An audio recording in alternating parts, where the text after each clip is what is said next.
beer we make here, which is today considered to be one of the most ancient styles of beer in the world, the sour style. And then the process we use here is called spontaneous fermentation. So this is the oldest process in the world.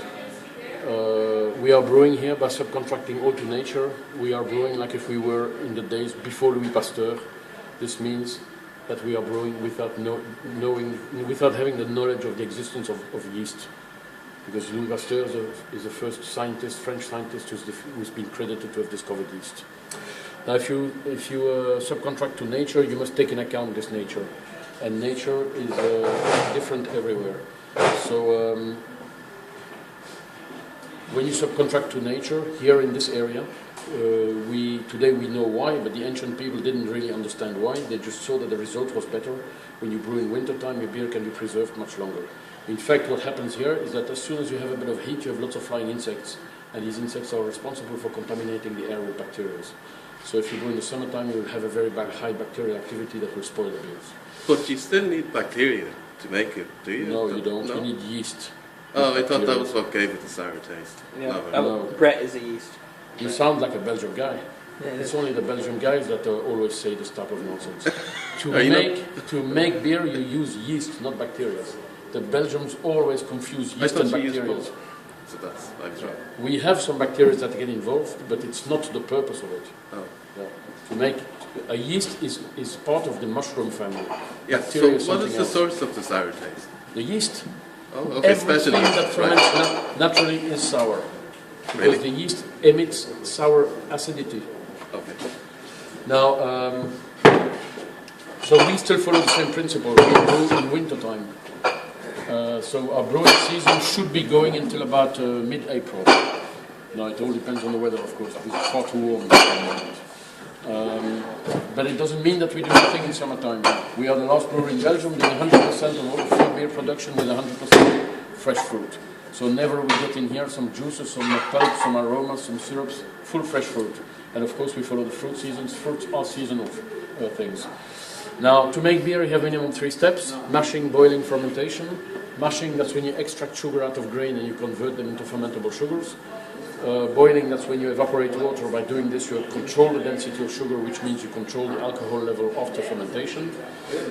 And in our case, that's also when we add hops, and we still use hops for its original purpose. That means to preserve beer and not to flavor beer like most people are doing today.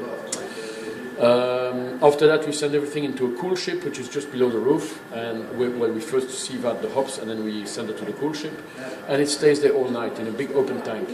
And it's during the cooling down that it will be inoculated by the wild yeast. And in the city here. Where are we here? Oh, it's yeah, exactly. Building, the brewery. Everything is here. No, I just thought that you'd have to go kind of like outside into the countryside. Yeast, you find this everywhere, everywhere, all over the world. You breathe yeast. Yep, check, I've got some here. You have yeast everywhere. In the air, on skins of fruits, on the barks of trees, everywhere. And in the morning when this stuff is cold, we're going to send everything into wooden barrels, and after a few days it starts fermenting. It's only at that moment that you call this yeast, that you call this beer. And in our case, this beer is called lambic. So if you've understood, you must know so that the city of Brussels is a city that was founded into a swampy area. So we have a swampy biotope here. So we have lots of yeast which is endemic to our area. You have different types of yeast all over the place, of course.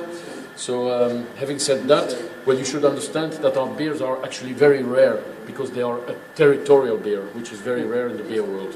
Our brewery can never be delocalized. Yeah. If you delocalize the brewery, that means that you are not in the same biotope, which means you don't make the same beer because you don't have the same yeast. So which allows me to say that when you see an American lambic, a French lambic, an Italian lambic, or a Japanese lambic like we've seen before, this is total nonsense. It doesn't exist. In fact, the big problem in today's world, especially in the US and some other places, people have no culture at all. They know nothing about history, they know nothing about geography, they call anything, anything. So you're saying a lambic can't be made anywhere else but here? Yes. The definition of a lambic is because it is made in this biotope. It is not because it is sour. In the old days, before Louis Pasteur, every single beer in the world were made with that process. And every single beer in the world was non-gassy, and every single beer in the world was sour. Yeah. But it is only in Brussels that they are called lambic. In Japan, they call them sake. In Finland, they call them sakti. In Burkina Faso, they call it dolo, and so on, and so on, and so on. Cool. Very dumb. So, does that go same with the goose? So then a goose can't be created anywhere else? If you allow me to talk, I will tell you. So this lambic will be bottled after 3 years of barrel. What we actually wait, we wait for all the yeast to die. One thing that you must know about a wooden barrel is that it is never tight for gas. All the CO2 that was produced has totally escaped. So this beer looks like wine, like all the ancient beers. Never in the past you had beers that were gasified.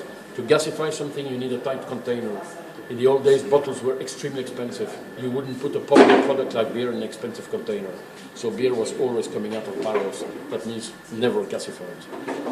And so why do we wait 3 years? We actually wait for all the yeast to die. What did it die from? It actually died from starvation. Once it has converted all the sugar, if it has no food, it dies. So indirectly, I gave you the two extremely rare characteristics of this beer. It has no sugar and no gas, which makes a perfect product for food pairing. If wine is more popular with gastronomy, it's mainly because it has no gas. There's nothing to do with the aromatic spectrum.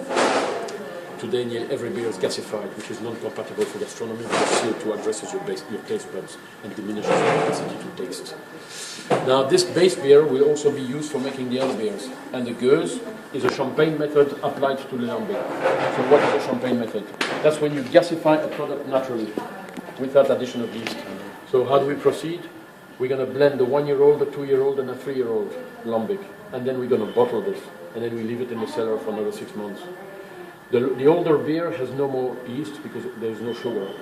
But it has more taste. So it will be the beer that the brewer will adjust to all the tastes, the different tastes that nature makes. Nature is always different. If you want a constant product, you take an industrial product because they don't apply anything else than what we call quality. Quality is a man-made concept. There is no such thing as quality in nature. Nature is always permanently different. Yeah. And so the young beer has not finished its fermentation, so it still has 5 to 10% of residual sugars. And so it has living yeast in it. And this yeast will finish off the job in the bottle, but the bottle is a tight container, so the CO2 can't escape anymore. And so it dissolves in there, and this is how you get a naturally gasified beer. That's what we call a champagne method. In the summertime, we do our fruit beers. Kriek, this one here, is the most ancient and the most popular. In fact, Kriek is the Flemish word for sour cherry. We also have beers with raspberries, another beer with muscat grapes, a beer with apricot, a beer with merlot grapes, and we have a beer with flowers, the elderflowers. All those beers are made by maceration process. So we're going to macerate in a tank minimum 200 grams of full fresh fruit. When I say full fruit, it means with the skin and the pits, the stones. And we macerate for 5 weeks. After 5 weeks, we filtrate to remove the fruit. We transfer everything into bottles, and then we leave it in the cellar for another 4 to 6 months to allow the yeast to finish off the job. And after that, we put a label on it. It's ready for marketing. And in fact, after that, our beers are gasified naturally, but they are not sweet at all anymore because all the sugar was converted. So our beers are fruity but never sweet. Now, this is all explained into a booklet. To visit the brewery, you have numbers 1 to 8. Number 1, straight on the corridor, is the mashing room. You go on your left, you have the stairs. You go up, that's the boiling room. That's where we mill our grains. You still go up in the attic. They are busy milling the grains at the moment because we brew tomorrow. You go up in the attic, that's where we have the cool ship. That's where we store our grains and our hops. You come back down the same stairs. You go right across the top floor here. That's one of the 4 fermentation rooms. When you go in that room, in the main corridor, you will see in the middle there's a space. But look at the barrels, they are fermenting at the moment, so you see foam coming out. Hooray! You go to the end, on your right, they are busy now filtrating. You will see the filtration area for the fruit beers. And on your left, you come back to this level, number 6, that's where we clean the barrels. Then you come all the way here. Behind the wall here, you have number 7 and 8. That's the bottling line and the cellar. Then you come to the bar, and you have 2 samples included. The first one will be a lambic, straight out of the barrel, 1-year-old, so it's a young one. Then afterwards, in the same glass, you will get either a gueuse, or a raspberry beer, or an iris, which is a special brew, which is 100% malt, and it has been dried. So this is the only beer that we make that is not made with lambic. So you can take all the pictures you want. The only thing we ask is not to touch anything, please. And enjoy your tour.